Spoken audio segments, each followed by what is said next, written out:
Hey, PreSales Collective, it's your host, James Kaikis, and today I'm going to be joined by Tony Francetic, Solutions Consulting Manager at Thomson Reuters. The topic of today's episode is the Great Resignation, retaining PreSales talent. If this topic isn't top of mind to you, I don't know what is. We've continued to talk about the war for pre-sales talent around the community because there are so many open pre-sales roles across the globe. There is a true supply and demand issue.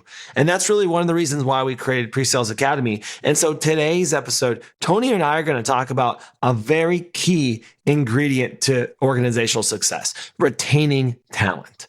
Tony's going to give us some very actionable insights on what we should be doing to retaining talent within our organization, how we can inspire change and inspire a vision that motivates. And for the individual contributors listening, Tony's going to bring up a couple things that you should probably be assessing to ensure your current organization is a fit. For better or for worse, right now is the best time to be in pre-sales. There are a plethora of opportunities out there. And if you are qualified for a role, you have the option to work for a company and work in a position that will allow you to thrive. But that being said, the grass isn't always greener on the other side. And Tony will highlight that through an example that he shares. Enjoy today's episode. Tony, welcome to the PreSales Podcast. How are you today? Hey, James, I'm doing great. How about yourself this morning? I'm great. It's great to have you on the podcast. Appreciate you being involved in the community. And you and I were talking offline. You've been doing a couple of podcasts recently. So congratulations to you. It's awesome to see you getting out there and putting your content out there and your story. And speaking of your story, we were also discussing that you've been on quite a journey at your current company in terms of your pre-sales organization. And you've been working on restructuring from living under training to now under sales. Yeah, it has been quite the journey. I guess that's a good way to put it. The original group, when it was under the training consulting side, I kind of shifted over from managing trainers and consultants into, it was called sales infrastructure at the time, which I always think is hilarious too. We've got all these different titles for this industry. It's unreal, but that was a part of it. And I actually still managed a couple trainers while I was managing the pre-sales team. And that lasted for a couple of years. And we finally made the push to go back under the sales division to kind of strengthen some relationships with the sales floor at large. And since then, it's just been a lot of growth. So we had 8 on my team that supported about a floor of 200 reps.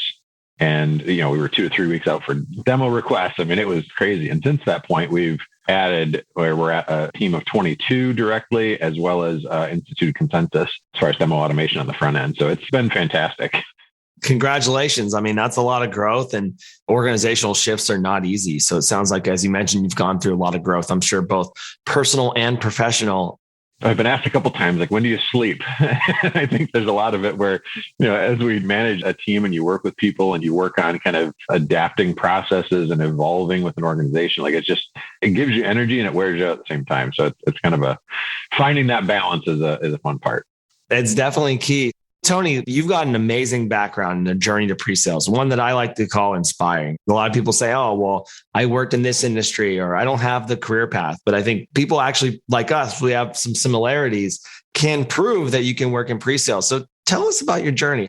I would have never dreamed that this is where I was at, right? When I first went to school at Central Michigan, so fire up chips, I was going to school for journalism. And my dream at the time, I wanted to work at Chicago Tribune.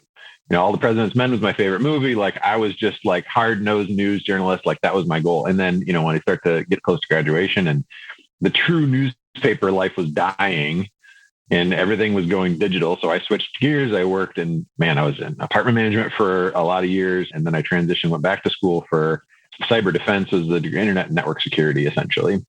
And I needed an internship to graduate. And it turned out that the Thomson Reuters, my current employer, had an internship called the Business Technology Internship. And it sounded really cool. It was just, call support. But that got me in the door. And then as I was doing that for a little while, the director of training consulting at the time said, hey, we're going to test you out. And we did a crash course in the train the trainer. And I went out and did a year-end training circuit.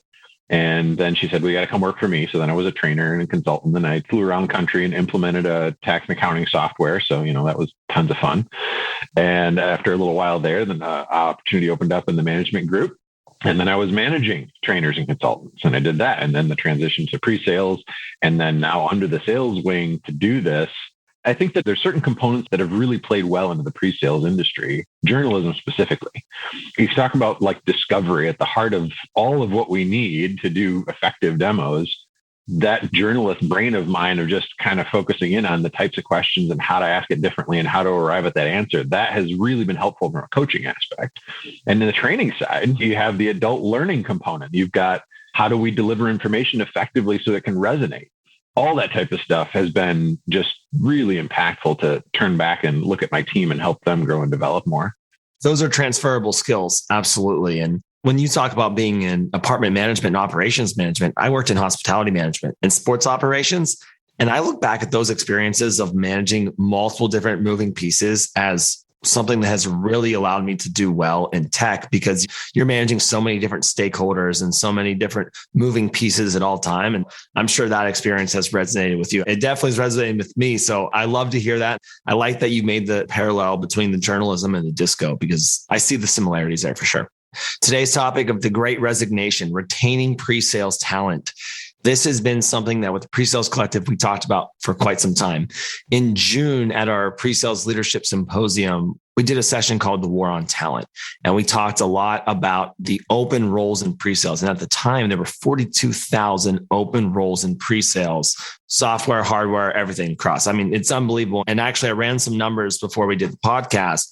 And in North America alone, there are 16,000 open software only pre-sales roles.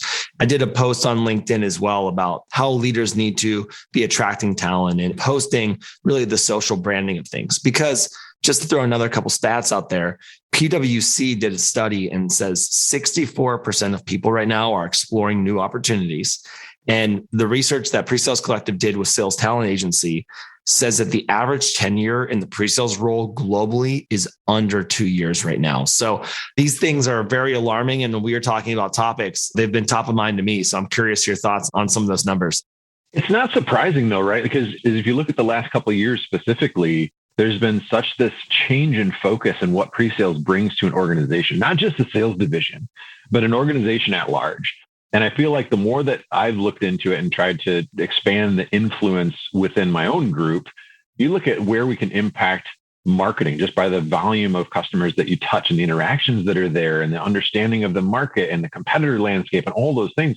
That can certainly benefit marketing, can benefit like a customer proposition team that does bundling and pricing and packaging. You've got how do we influence the roadmap of the development teams based on that same needs analysis of customers. So it's not surprising that in this flux moment that we're in, people are starting to say, wow, this is an industry I want to get into.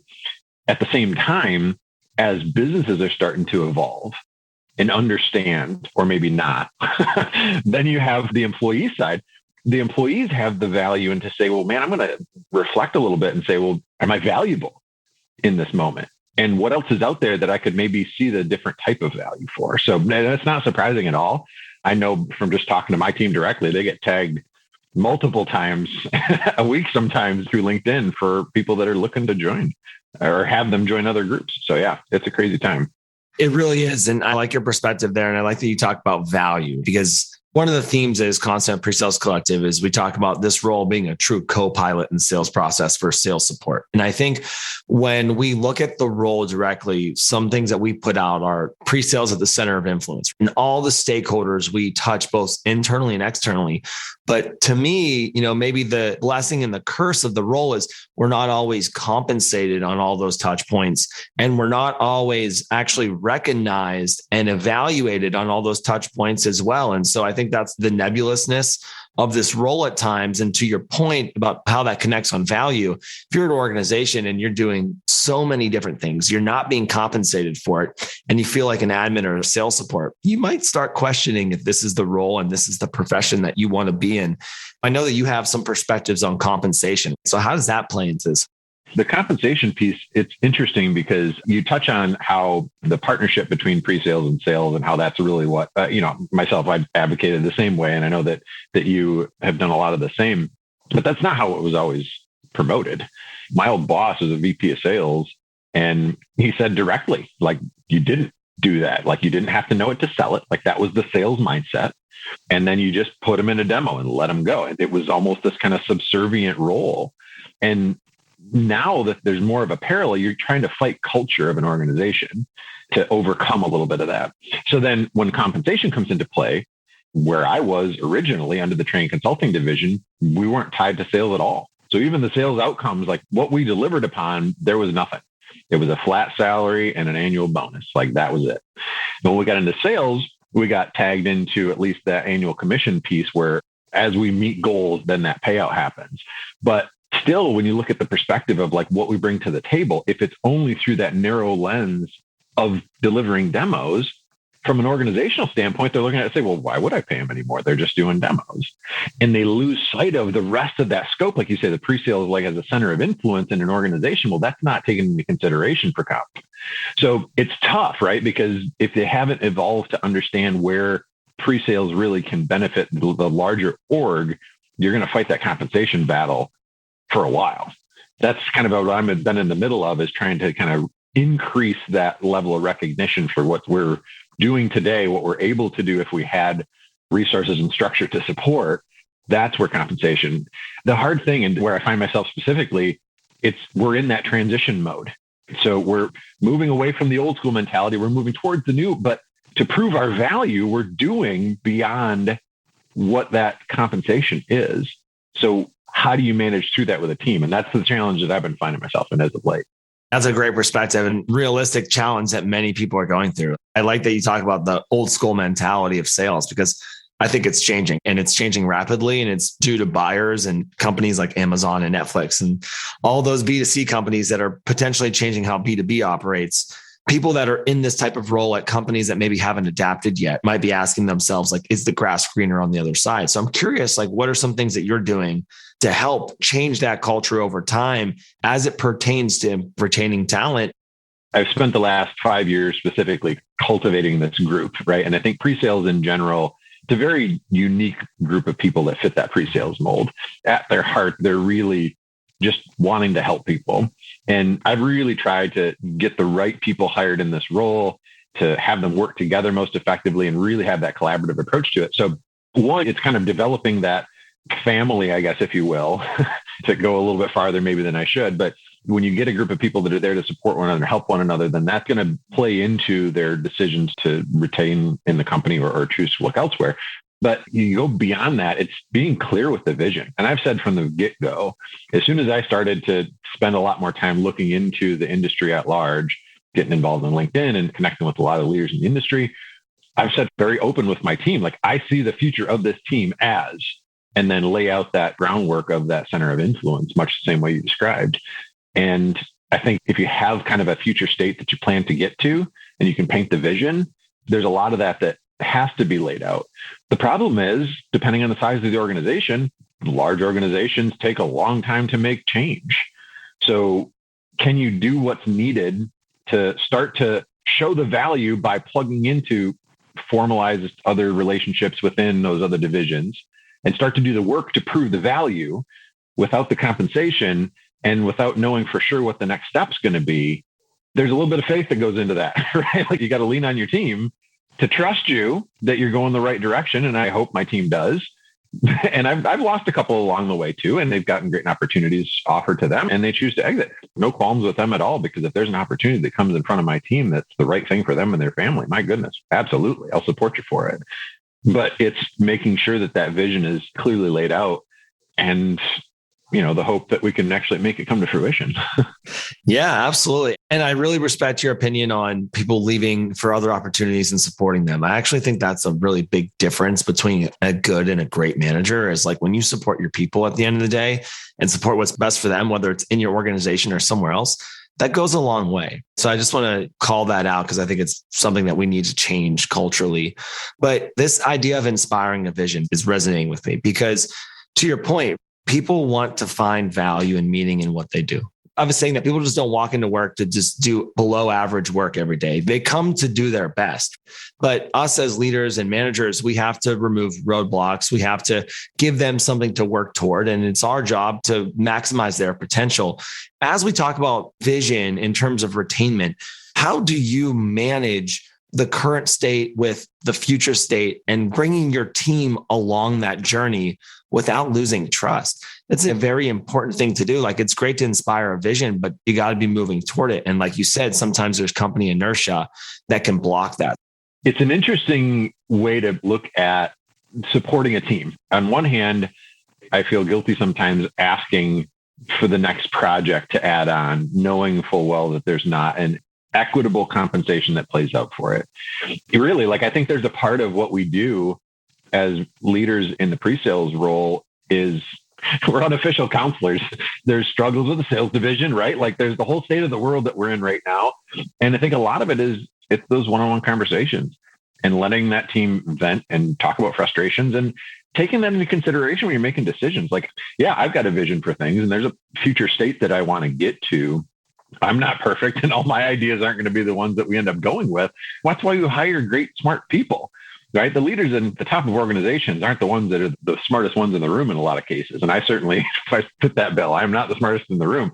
I lean on my team a lot for their knowledge and expertise and insight to help to drive that forward. And I've made decisions and tried to lay something out and talk to the team, and they changed my mind because they make those valid points. You've got to have that openness. And I think that anytime that it's the slam your fist on the table and this is how we're going to do things, like, you lose people. You can't approach it in a dictatorial way. And I think that a lot of pre-sales in general and just how that group of people typically work together is for the betterment of all. And there's not a lot of singled out lone wolves that are great pre-sales people. You've got to lean on your other teammates and resources to be able to grow and develop. Glad to hear that there was a time that you had an idea and your team helped you change your mind. I mean, that's important. That's creating an open culture and a culture of feedback, which is absolutely important. When it comes to these individuals within your team and within your organization, you obviously are trying to inspire individual growth for the betterment of these individuals. So what are some ways that you incorporate or get your team involved to give them more responsibility when you maybe can't compensate them more or give them a management position? That's the hardest thing too. And I think, you hit on a real important point of what does that career track look like? Is it a leadership position that ultimately they're looking for? Is it recognition? Is it a particular title that they're fighting for? Or is it just the ability to influence change? So I think, back to the individuality of employees and kind of that leader dichotomy, like, you've got to understand the motivations of those individuals and then kind of capitalize on it where you can. The hard thing is not being able to deliver sometimes. Like, if I don't have a manager role, like, mine's the only role in my division. So from a career strategy standpoint, like, that makes it really hard. And it's unfortunately been a stepping stone position in the past for that very reason. I've got an incoming role, I've got a senior role, and I've got my role. How do you help that to be a career if there's not a particular ladder for them to climb to get where they want to go? Look at what this is going to provide at large. So if I take sales training, for an example, today, if I can say, oh, well, let's say the whole floor doesn't understand a concept or something that we're trying to sell, right? And my team does. So they come to us to be able to deliver on the demos for it. Like, that's a pretty standard state of the industry. Well, if we can skill up the floor and understand, better questions, better qualifications, whatever that means by way of some sales training, which may or may not fall into the scope of the role today, what's the outcome and the benefit long-term if we do it? If we don't do it, there's frustration and there's maybe some buildup that happens over time. And then you're just going to have this almost adversarial relationship that starts to build. Or if we offer up, again, outside of scope of role and compensation, if we're going to do this, what's the overall benefit? The sales floor is going to be more knowledgeable, have better questions to answer, have better qualified demos, better opportunity to close, more revenue generated, more commission for everybody. So it's kind of like imagining the future state in the post moment of, if we do this, it's going to be a short-term pain for a long-term benefit. And that's been kind of the state I've been in for the last year. And now I'm getting to the point of, well, boy, I hope that future state comes here pretty fast because my goodwill is only going to go so far. For sure, Tony. And I appreciate that approach. And I do like that you talked about the stepping stone, because we've talked offline that in previous times, this role was not looked at as a destination role. It was a role that you got some experience in, worked with other departments, and kind of moved on. But as we've talked about, the role has evolved. We have to create a career path, but even the day-to-day has evolved. And you mentioned that. And one of the things that we've talked about is moving from someone who just does demos all day to being a true co-pilot and being a real support person in the process. And one of the things that I know that you've done, and you've brought it up, is actually incorporated technology consensus to help with your team in terms of scale? Because when I hear your ratios of 8 supporting 200 people and 22 now growing to support more, and you're the only manager, I think, wow, there's probably a lot of potential for burnout. So how are you augmenting your team, and how are you making sure that their day-to-day is not too cumbersome or is not too transaction heavy? And so I'm curious how actually Consensus has helped. It's been night and day, to be honest, because at that point when we had lesser staff and a majority of the demos were even scheduled farther out, at that point, a majority of the demos were even generic. They're mostly generic at nature. So when you looked at a harbor tour type demo, right, you're doing an overview. Well, then that's going to then uncover some questions, hopefully. And depending on the time constraints, and you're going to have a secondary or a third demo in the cycle, you're just extending things out. And not to mention, if they're just on autopilot, regurgitating that same general overview day in and day out, yeah, burnout is definitely and was a concern. When we went and started to research Consensus and brought that to the table, I did have some team members that were concerned. They're like, is this going to take my job away? And I think that's a natural response, right? You're like, oh, technology is going to take away the jobs, right? But at the heart of the vision of what this did as far as a force multiplier, what I see Consensus offering and what has happened, and I think it's even changed how we approach demos at large, if you can use the technology tool like Consensus to get some of the basic information out there in front of customers earlier, have some insights to provide to the sales reps themselves in terms of the qualification conversations, and shared around an organization so that all the stakeholders that are there come to the table with a base level of knowledge. Well, now, even if there's a need for a private demo, we show immediately, like our first 2 deployments when we did our test of it, were sales with no private demos involved. So, I mean, right out of the gate, we had immediate success. And to me, well, that's the low-hanging fruit. Great.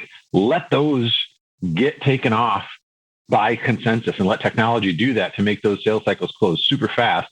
Where my team does what they do best in terms of uncovering those needs, connecting the value, making that light bulb go off. Well, I want them doing that with the ones that need some hand holding. I want the ones who, need some specific use cases shown, because I know that my team can do that effectively. And that's where it's shifted now from all those harbor tours and the repetitiveness of the job to targeted, specific, really trying to close those deals, which I think that's what most people look for, is how do I make an impact? How do I have this value come through? And if all I do is harbor tools all day, I don't know which ones are even going to close, because there's no engagement from the customer at that point. That's such an awesome story, Tony. And I really appreciate that perspective, because I'm sure many people are not thinking, oh, how is this technology going to actually help with my retainment? But I think what we've seen with the PreSales Collective is like there is a real ecosystem building right now. And if you look at the investment in companies in 2021 compared to 2020 and 2019, it's unbelievable. And the number of products in the space is growing month over month. And really, at the end of the day, like you said, a lot of times I think we look at it as like a threat, but in reality, it's supposed to actually make our job easier.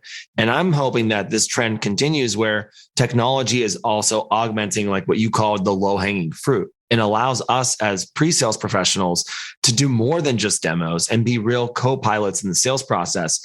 And that's how I think this role continues to get elevated in organizations. How we get better ratios, how we get more justification is that we're doing more, and we start figuring out this compensation model and the evaluation model, and we're not necessarily spending so much time doing the tedious tasks. Just a quick follow-up to it. You're right. And I think that the other benefit to that is, and if I had lesser team and I didn't have Consensus and it was nonstop, 4 or 5 demos a day, back to back to back to back, there was no time to do the additional strategy discussions with those sales reps that are really showing that additional value, or strategy with the other divisions, like I mentioned earlier. So now that that's kind of opened up, there's a little bit more bandwidth to do what I think the pre-sales industry at large is more capable of in influencing organizations. Really good point, Tony.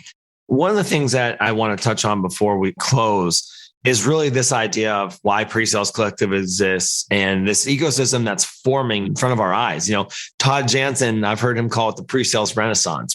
And we're going through this phase where pre-sales is finally getting what I like to call strategic seat at the executive table. There are comp guides, there are ebooks, there are resources, there are communities supporting these professionals. My goal is that people stop thinking that they need to be supported in their professional and personal growth just within their company and start relying on the rest of the ecosystem that exists. There's so many people that are out there that want to help them grow, that want to help aid and problem solve. Like you said, we're helpers at our hearts. That's what this role is. And you've been one of those individuals who's really leaned into the community aspect. I'm just curious on your perspective on the resources and the ecosystems that are forming PreSales Collective and non, and how this will help people in their day-to-day find value. Yeah, it depends on the organization too, right? Like if they're going to put some effort into, and even before I took over the team, they had hired Peter Cohen to come in and do great demo from a methodology standpoint and bring that in, right? So there was a baseline of recognition that that demo team was important. When I came into it, and again, not having a sales background, not really having pre-sales background, I jumped in, I traveled with some sales reps. I got my lay of the land with them. But then I just started to research the journalism brain and we went kind of crazy, like, well, what else is there? And you mentioned this ecosystem that's been growing specifically the last few years. Man, if you just do a quick search on LinkedIn and the amount of different groups and organizations, PreSales Collective obviously is a primary one, but man, there was a lot out there. Even go to Amazon. I was surprised that there's pre-sales books specifically, right? Like, I mean, John Kerry's been doing it for 25 years, right? He kind of was the father of some of that stuff, but there's been so many new things and even now evolving into, well, how do we leverage things like social media? I know like Patrick Sang just came out with the social sales engineer. That's stuff where you're starting to take something that didn't have a focus and now it's even evolving from where this explosion of value and recognition came out. So it is great to know that there's a network of people. And I did say certainly that people are helpers, but man, I have been blown away at the amount of times where I've just been curious. Another organization, how do you guys do? How do you do comp? How do you have your structure? And I'll ping somebody who's a pre-sales leader at another major organization and just be like, hey, hoping to connect. And if you had an opportunity to, and everybody that I've reached out to, there hasn't been one that said no or didn't respond. They're like, sure, what time works for you? And it's just amazing to know that this network of people that are there at their heart, they want to see this pre-sales industry get that growth and recognition that it really deserves. Well said, Tony. I mean, that's a fantastic response. And I definitely appreciate it and glad to hear the good conversations that you've had throughout the community and the ecosystem. I just want to end on an advice question. We've talked about retaining talent. We've talked about some of the things that people face in their day-to-day and how companies need to continue to move toward the future. But what advice do you have right now for leaders who are really struggling to retain talent? I started off in the boat of trying to see, well, what can I do to make this change happen? So I'm like, oh, well, we'll just do some research and throw some stats out there, right? You put that in front of a leadership group, right? And they've got the statistic. But if it doesn't directly impact that organization, there's not movement that happens. So the more that you can research and understand and then start to track data in a different way that's going to impact you directly. Like when I started off, my group isn't specifically in Salesforce. So it's a lot of internal built systems. There's a lot of manual reports to pull to kind of show some of that value. But it's taken me a couple of years to get to a point where now I can show, well, geez, every month we're influencing X million in revenue by the demos that we're delivering on it. Now it's in front of them in black and white numbers to say, gee, we should take a different look at this. And I hate the adage that the squeaky wheel gets the oil. But if you're in pre-sales and you don't feel like you've got the recognition for what's there, keep pressing that pedal down as hard as you can, because the people that you can attract to a group that's going to have that growth mindset in things of how do you continue to grow and evolve and impact an organization at large, you'll continue to open the floodgates of who else wants to come to work for you if you're the one that's putting the pressure on to make the change. To take that a step below to those looking to get into the pre-sales group or transitioning roles somewhere else, by all means, get involved. We mentioned the LinkedIn kind of ecosystem that's out there, but there are so many groups you get involved with. Talk with your peers. And sometimes it's a little bit of self-reflection as well.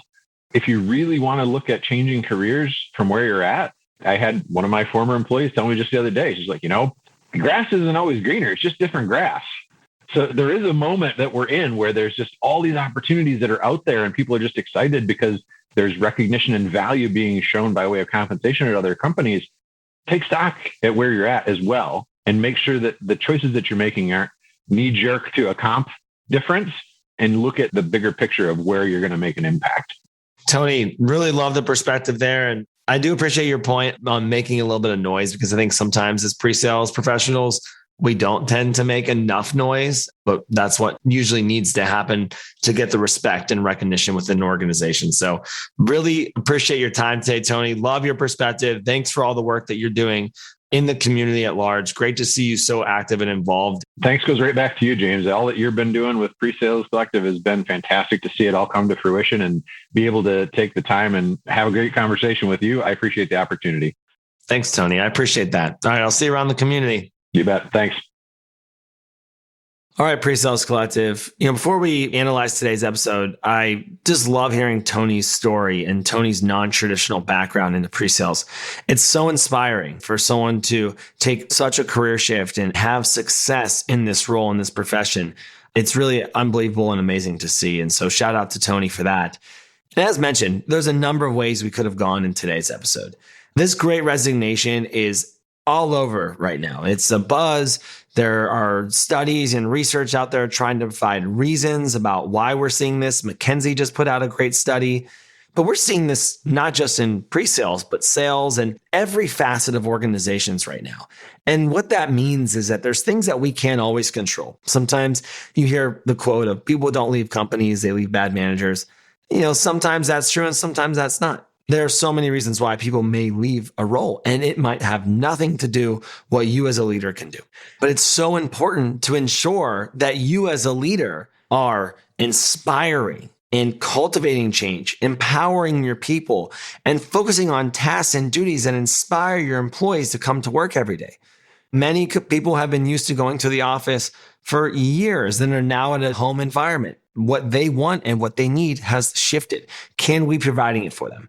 And as we talk about the shift that's happening in this profession to make sure that pre-sales is no longer just sales support, but a true co-pilot, is really pre-sales at the center of influence. And sometimes we are fighting culture and inertia within our own organizations on the value that we bring in a day-to-day basis. And if you as a pre-sales leader do not have a great internal brand or are not viewed as a strategic asset within your organization, you're putting your employees at risk of saying, well, should I go somewhere where we're valued a little bit differently? And we have a little bit more of a say. And so I think that this is a challenge for all of us right now to make sure that we are providing the best culture and environment for our teams, our profession to thrive right now. I hope that you can find some takeaways in today's episode and apply them to your organization and continue to operate to the best of your abilities and maintaining and retaining your talent, because it ends up putting our jobs at risk if we're dealing with attrition and hiring at all times. All right, PreSales Collective, I hope you enjoyed today's episode. If you have any further thoughts or want to continue this conversation with me, reach out to me in Slack. I'd love to discuss. See you next week.